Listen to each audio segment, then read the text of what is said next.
There are very few human beings, no matter what is the situation, they will be who they are. We must see this. I was talking in another town starting with N in Andhra Pradesh. I'm speaking in Nellore to a large group of school students. And then I say, okay, I'll take some questions. One little girl, 14-year-old girl, stands up and she says, Sadhguru, they are saying Rama walked from Ayodhya to Sri Lanka. Is it practical that somebody can walk from Ayodhya to Sri Lanka, or is it just a story?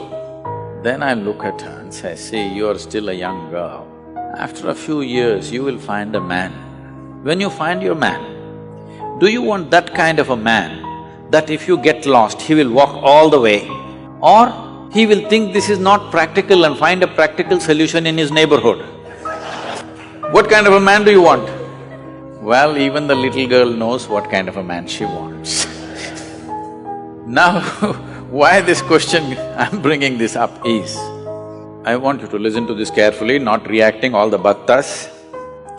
Rama's life is a disaster, a continuous disaster. King born as a prince, coronated as a king, just married with his young wife, some political stuff, ends up in the jungle. Living in the jungle, some television show may be showing it as some kind of a romantic affair, okay? Living in the jungle is not a romantic affair, believe me. I have individually, by myself, I've lasted in the jungle for weeks on end by myself, eating out of the jungle. After 3-4 weeks when I came out into the town, people wouldn't recognize me. That's how it would be. So with a young wife, she's not a tribal woman, she's a princess. Living with her in the jungle is not a romantic affair, it's a tough life.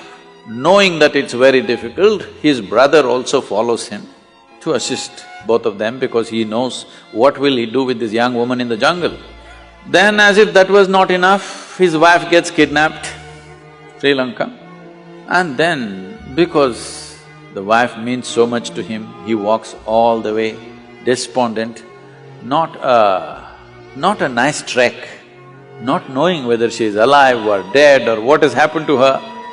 He walks down all the way, builds up a Tamil army, goes across, burns down a beautiful city, kills many people, gets back his wife, goes home. Now the wife is pregnant, no sonogram, so he doesn't know whether it's a boy or a girl or boys or girls or what. This is important for a king.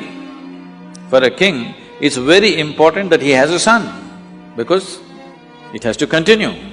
But then once again some political situation, he sends his fully pregnant wife to the jungle. She goes there, delivers 2 boys, he doesn't know.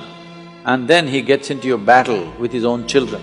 If at all, if there can be a true disaster in your life, in anybody's life, knowingly or unknowingly you killed your own children, this is the worst thing that can happen to you. It almost happened to him. He almost killed them.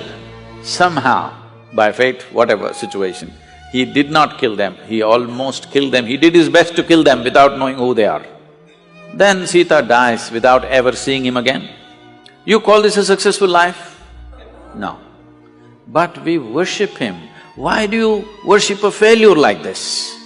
Because no matter what disasters happened, the man did not become angry, hateful. He did not lose his balance. He maintained his balance 100%. He did not give up any of the values and ethics with which he lived. A continuous disaster, a serial disaster he is, but unmoved, untouched. It is this quality that we are bowing down to. We are not bowing down to him because he is a super success. He is a super failure, but within himself, do what you want. You cannot take away who he is. One of these incidents that happened in his life happened to most people, they would all be cracked up. Yes or no? Just one of these disasters happened in people's lives, they will crack up in their minds. Serial disasters, but total balance. We are bowing down to that quality because this is inner management. If you go out to do things in the world, you cannot control what the world will throw at you. But what you make out of it is 100% yours. You wouldn't mind stepping into any situation. facing anything in the world because you are in a blissful chemistry. Rama is in a peaceful chemistry. No matter how many troubles you throw at him, similarly if you have blissful chemistry, no matter how much nonsense somebody throws at you, you're blissful.